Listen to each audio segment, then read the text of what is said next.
আমি অহা শুক্ৰবাৰ আৰু শনিবাৰ আমি 28 আৰু 29 তাৰিখে পুনৰ নিখিল বড়ো ছাত্ৰ সন্থাই কোকৰাঝাৰত কেন্দ্ৰীয়ভাৱে সকলো জিলাৰ সহযোগত আমি প্ৰতিবাদী কাৰ্যসূচী ধৰ্ণাত আমি পুনৰ বহিম। মাজবাট কাণ্ড আৰু দুধনৈ কাণ্ড এই দুয়োটা গণধৰ্ষণ আৰু দুধনৈত হত্যাকাণ্ডও হৈছে। সেই দুয়োটা যি ঘটনাৰ ওপৰত উচিত তদন্ত, উচিত বিচাৰ আৰু দুৰ্ভগীয়া পৰিয়ালে ন্যায় আৰু জাষ্টিছ নাপায় নিখিল বড়ো ছাত্ৰ সন্থা আমি মানে গণতান্ত্ৰিক আন্দোলন আমি চলাই যাম। সেই কথাটো আমি স্পষ্ট ভাষাৰে আমি আজি পুনৰবাৰ আমি দোহাৰিছোঁ আৰু অসম চৰকাৰক আমি দাবী জনাইছোঁ যে দোষী যাতে কোনো কাৰণত সাৰি নাযায়, ইয়াৰ কাৰণে সকলো ব্যৱস্থা কৰিব লাগে আৰু পক্সো আইনৰ অধীনত তেওঁলোকক কঠোৰ শাস্তি বিহিবৰ কাৰণে আমি আজি পুনৰ আমি দাবী জনাইছোঁ। আজি আমি নিখিল বড়ো ছাত্ৰ সন্থা কেন্দ্ৰীয় কমিটি আৰু ওদালগুৰি জিলা কমিটি মাজবাট আঞ্চলিক এপছুৰ সহযোগত যোৱা 22 তাৰিখে মাজবাটত যি গণধৰ্ষণ ইয়াত কাণ্ড হৈছিল সেই গোটেই বিষয়টো লৈ পেলাই আমি ইয়াত বুজ ল'বলৈ আৰু পৰ্যালোচনা কৰিবলৈ আমি উপস্থিত হৈছোঁ। আৰু যি নাৰকীয় গণধৰ্ষণ 5 গৰাকী নৰপিশাচ যিসকল হাফিজুল, মুস্তাক, মহিদুল, সাদ্দাম আৰু আছান, এই 5 গৰাকী নৰপিশাচে আমাৰ কণমানি ভণ্টিগৰাকীক, এই নাবালিকা এই ছাত্ৰীক বৰ্বৰভাৱে যি ধৰ্ষণ কৰিছিল তাক নিখিল বড়ো ছাত্ৰ সন্থা আমি কঠোৰ ভাষাৰে আমি নিন্দা কৰিছোঁ, আমি গৰিহণা দিছোঁ। আৰু যি ঘটনা সেই ঘটনাৰ ওপৰত উচিত তদন্ত কৰি পেলাই যি 5 গৰাকী নৰপিশাচ তেওঁলোকক মৃত্যুদণ্ড দিব লাগে, ফাঁচি দিব লাগে আমি দাবী জনাইছোঁ। কোনো কাৰণত কোনো আইনী সুৰুঙা লৈ পেলাই তেওঁলোকে যাতে সাৰি যাব নোৱাৰে তাৰ কাৰণে ওদালগুৰি জিলা প্ৰশাসন, আৰক্ষী প্ৰশাসন যি ধৰণে ব্যৱস্থাৰে কাম কৰিব লাগে আমি আহ্বান জনাইছোঁ। আৰু ইয়াৰ কাৰণেও আমি ধন্যবাদ জনাম যে ওদালগুৰি আৰক্ষী প্ৰশাসনে বা মাজবাট যি আৰক্ষী প্ৰশাসন তেওঁলোকে যি ধৰণে একশ্যন লৈছে সেই একশ্যন শলাগ ল'বলগীয়া। কিন্তু যি সময়ত ঘটনা হয় সেই সময়ত সকলোৰে এটা মানে একমুখে ঘটনাৰ ওপৰত ধিক্কাৰ, গৰিহণা বা সকলোৰে এক হৈ পেলাই এই ঘটনাবিলাকক লৈ পেলাই আমি একেজোট হৈ কাম কৰোঁ। কিন্তু পিছত পৰ্যায়ত সেই ঘটনাক যিবিলাক জড়িত তেওঁলোকে বেল লোৱা বা আন আইনী সুৰুঙা লৈ পেলাই তেওঁলোকে বেলত আহি পেলাই পুনৰ ঘটনা কৰা এনেকুৱা আমি বহুতো এনেকুৱা মানে দেখিছোঁ। তো ইয়াৰ কাৰণে নিখিল বড়ো ছাত্ৰ সন্থাই আমি দাবী জনাইছোঁ যে তেওঁলোকে কোনো কাৰণত যাতে সাৰি যাব নোৱাৰে, তেওঁলোকক পক্সো আইনৰ অধীনত কঠোৰৰ পৰা কঠোৰ ফাঁচি আৰু মৃত্যুদণ্ড দিব লাগে আমাৰ দাবী। আৰু বৰ্তমান যি এতিয়া পৰিৱেশ সেই পৰিৱেশটো শান্তি, এটা সমন্বয় আৰু এটা মিলা প্ৰীতিৰে এই বিটিআৰৰ যি শান্তি সেই শান্তি আৰু সমন্বয় আগবঢ়াই নিব লাগে।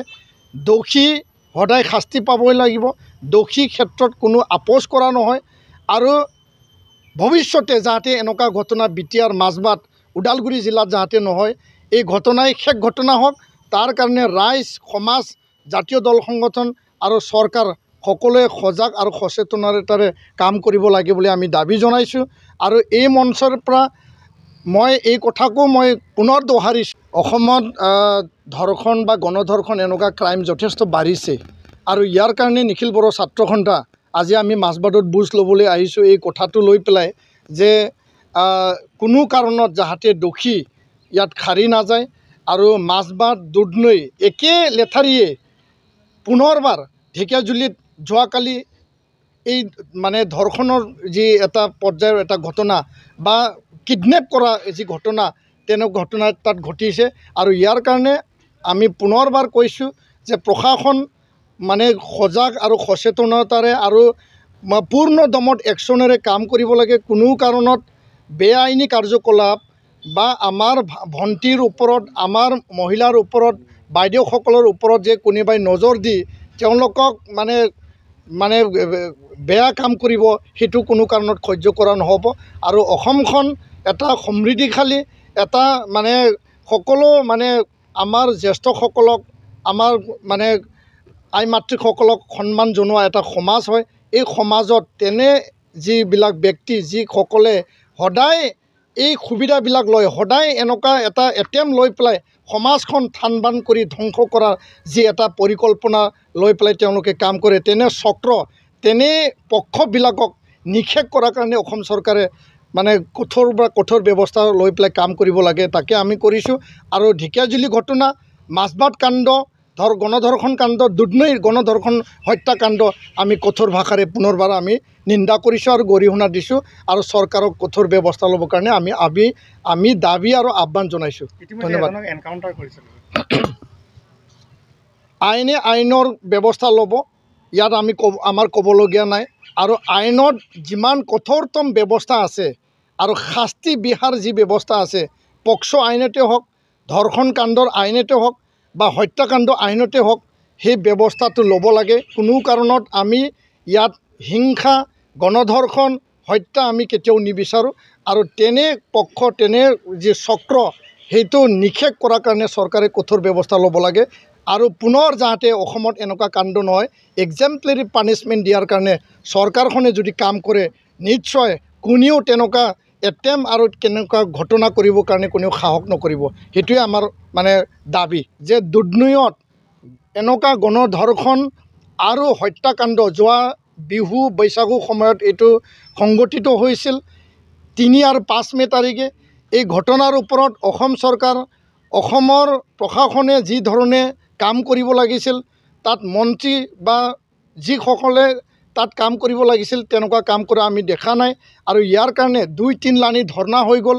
মুখ্যমন্ত্ৰী ডাঙৰীয়াৰ আমি হস্তক্ষেপ বিচাৰিছিলোঁ, এতিয়ালৈকে চৰকাৰৰ তৰফৰ পৰা কোনো পদক্ষেপ লোৱা আমি দেখা নাই।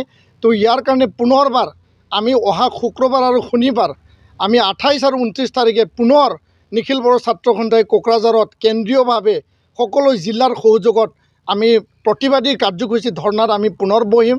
আৰু যেতিয়ালৈকে মাজবাট কাণ্ড আৰু দুধনৈ কাণ্ড, এই দুয়োটা গণধৰ্ষণ আৰু দুধনৈত হত্যাকাণ্ডও হৈছে, সেই দুয়োটা যি ঘটনাৰ ওপৰত উচিত তদন্ত, উচিত বিচাৰ আৰু দুৰ্ভগীয়া পৰিয়ালে ন্যায় আৰু জাষ্টিছ নাপায়, নিখিল বড়ো ছাত্ৰ সন্থা আমি মানে গণতান্ত্ৰিক আন্দোলন আমি চলাই যাম। সেই কথাটো আমি স্পষ্ট ভাষাৰে আমি আজি পুনৰবাৰ আমি দোহাৰিছোঁ। আৰু অসম চৰকাৰক আমি দাবী জনাইছোঁ যে দোষী যাতে কোনো কাৰণত সাৰি নাযায়, ইয়াৰ কাৰণে সকলো ব্যৱস্থা কৰিব লাগে।